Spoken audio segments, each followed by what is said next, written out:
তিনি চেষ্টা করছেন বাংলাদেশের মাটিতে পা রাখার এবং মাটি ছুঁয়ে দেখার, কারণ দীর্ঘ ১৭ বছর বিদেশে প্রবাস জীবন শেষে, নির্বাসন জীবন শেষে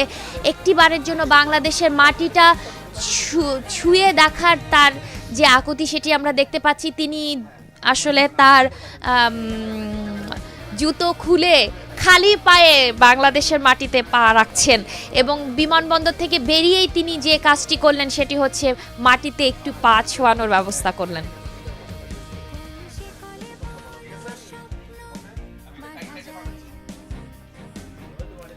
হ্যাঁ, মাটি তিনি ছুঁয়ে দেখছেন, নেতাকর্মীদের হাতে মাটি তুলে দিচ্ছেন। আসলে একজন রাজনীতিবিদের জীবনে উত্থান পতন এবং বিভিন্ন ঘটনার মধ্য থেকে একটি দল বিএনপি যে ইতিহাস বলে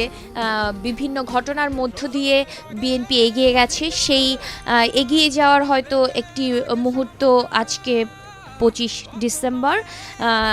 ডিসেম্বর বিএনপির যে দলীয় যে